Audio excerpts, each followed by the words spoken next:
Bonjour et bienvenue à votre petite classe. Aujourd'hui, nous allons parler d'un thème que nous avons déjà vu dans un aspect de formation et utilisation et que nous allons développer, c'est le passé composé. Dans ce module, nous allons voir comment choisir l'auxiliaire, puisque nous avons vu que le passé composé peut se former avec être ou avoir au choix. En fait, la plupart des verbes français se conjuguent avec avoir. Donc, ce qui est important pour nous, c'est de savoir quels sont ceux qui se conjuguent avec être. Le premier cas, ce sont tous les verbes pronominaux. Les verbes pronominaux, ce sont ceux qui ont devant l'infinitif ce ou s'. Si vous avez ce ou s' devant un verbe, c'est un verbe pronominal. Donc, comment est-ce que vous allez le conjuguer? Un exemple. Je me suis levé.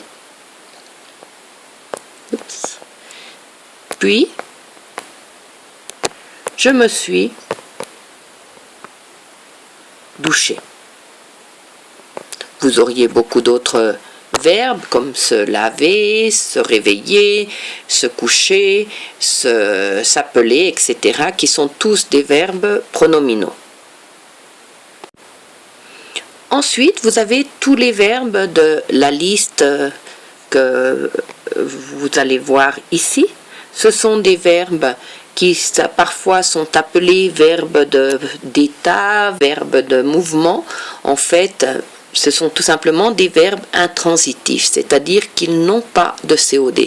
C'est la caractéristique de tous les verbes qui vont se conjuguer avec être. Ils n'ont pas de complément d'objet direct. Donc, vous allez trouver plusieurs trucs pour mémoriser, mais le plus simple, c'est de vous souvenir des verbes par paire. Le verbe d'origine et son opposé. Par exemple, naître, opposé, mourir. Aller, venir. Arriver, partir. Entrer, sortir. Monter, descendre. Pour ces 5 groupes, il est facile de mémoriser la paire. Vous avez donc déjà 10 verbes. Ensuite, vous avez passé, resté, retourné. Vous passez, vous restez à un endroit, puis vous retournez à votre point de départ.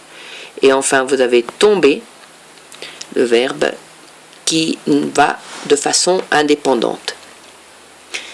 En fait, j'ai souvent l'habitude de dire à mes élèves que ce sont des verbes qui sont fondamentaux dans la vie, puisque nous ne pouvons pas vivre sans naître et mourir. Naître, c'est arriver dans la vie, mourir, c'est en partir, ou on peut dire que c'est entrer dans la vie et en sortir. Durant toute notre vie, nous allons aller et venir d'un endroit à l'autre. Parfois, nous allons monter, parfois, nous allons descendre. Nous passerons dans plusieurs endroits. Dans certains, nous déciderons d'y rester. Puis, nous allons retourner à notre point d'origine. Et parfois, malheureusement, nous allons tomber durant notre vie. Donc, des verbes fondamentaux, c'est une autre façon de s'en souvenir. Beaucoup plus philosophique. Il existe une façon de mémoriser qui est très connue par tous les étudiants, qui est la fameuse maison d'être. La maison d'être, vous allez en trouver plusieurs sur Internet. Il suffit de mettre la maison d'être, justement, ou maison d'être, dans un navigateur, et vous allez trouver dans un moteur de recherche, et vous allez trouver toutes ces illustrations. En voici une. Vous allez retrouver tous les verbes. Ce qui est un peu que vous allez voir, c'est qu'il y a plus de verbes que ce que je vous ai donné, parce qu'en fait, on vous donne par exemple devenir et intervenir, qui sont des dérivés de venir. Le verbe que vous devez apprendre, c'est venir. Tous ces dérivés vont être avec être. Ici, vous avez décéder et mourir. Décéder est un synonyme de mourir. On l'utilise très peu, c'est plus formel. Vous allez le trouver dans des articles de journaux ou dans des biographies, mais c'est moins courant. Vous allez donc trouver plusieurs formes de cette maison d'être. Et en particulier, vous allez trouver un alamo d'être. Alors, la mot d'être, hein, si les autres n'étaient pas très clairs, la mot d'être l'est encore moins, puisque vous pouvez voir que vous avez ici tous les verbes qui ont la même action, donc il est difficile de les identifier. Vous avez naître, alors que vous avez des petits, donc ils sont déjà nés. Mais si vous aimez ça, bon, vous pouvez les chercher sur Internet. Il existe un autre truc mnémotechnique qui est celui de Dr. and Mrs. Vandertramp, qui vous présente dans ce cas-là les verbes en ordre selon le nom de Dr. ou Mrs. Vandertramp. Pour moi, ils ne sont pas plus importants que les autres, ça n'est pas plus efficace. Comme je vous l'ai dit, je ne suis pas très fan de ce genre de trucs mnémotechniques, d'autant plus qu'ils oublient un facteur important qui est le fait qu'il y a 6 verbes particuliers. Entrer, sortir, monter et descendre. Et enfin, passer et retourner. Ces 6 verbes sont particuliers parce qu'ils peuvent avoir un COD. Or, à partir du moment où nous avons un COD, le verbe ne peut plus être conjugué avec être. Donc, ce sont des verbes qui peuvent se conjuguer aussi bien avec avoir qu'avec être. Les deux auxiliaires vont pouvoir être utilisés avec cette série de verbes. Pourquoi? Parce que vous pouvez entrer quelque chose, parce que entrer a le sens aussi bien de entrar que de meter en espagnol, sortir, sacar, y et salir. Vous pouvez monter quelque chose, vous pouvez descendre quelque chose, vous pouvez passer quelque chose, par exemple passer vos vacances, retourner quelque chose, retourner le livre à la bibliothèque. Donc ce sont des verbes qui peuvent avoir un COD. À partir du moment où ils auront un COD, ils ne peuvent plus être conjugués avec être.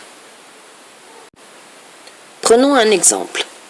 Je sors la voiture. Je sors quoi?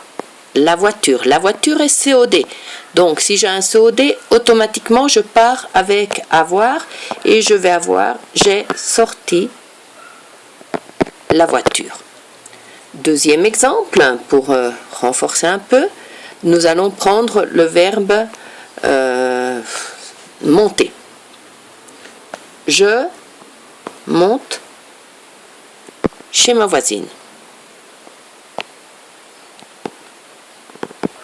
Je monte quoi? Je n'ai pas de réponse dans la phrase. Pourquoi? Parce que je monte moi-même. Donc, je n'ai pas de COD. Chez ma voisine n'est pas un COD, c'est un complément de lieu. Je monte où? Donc, si je n'ai pas de COD, je vais utiliser être. Je suis monté chez ma voisine. Par contre, si je dis je monte ma valise, par exemple, je monte ma valise dans le filet du train, je monte quoi? Ma valise, COD, donc obligatoirement, je vais utiliser avoir. J'ai monté ma valise. J'ai monté ma valise. Et ça, c'est systématique. S'il y a un COD, vous partez avec avoir. Je ne peux pas conjuguer avec être un verbe qui a un COD. Nous allons prendre un autre exemple pour renforcer cette notion. Je passe le week-end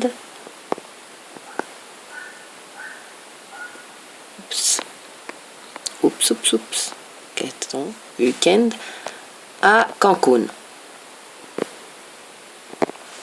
Je passe quoi? Le week-end. J'ai donc un COD. Je vais utiliser avoir. J'ai passé le week-end à Cancun.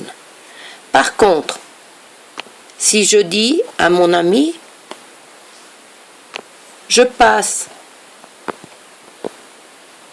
chez toi. Je passe quoi? Moi-même, c'est moi qui vais passer. Chez toi, à nouveau, est le lieu. Donc, je vais utiliser, il n'y a pas de COD, je vais utiliser être. Je suis passé chez toi. C'est clair? Je pense que oui. Et bien maintenant, il ne vous reste plus qu'à pratiquer. C'est tout pour moi. Merci et à bientôt.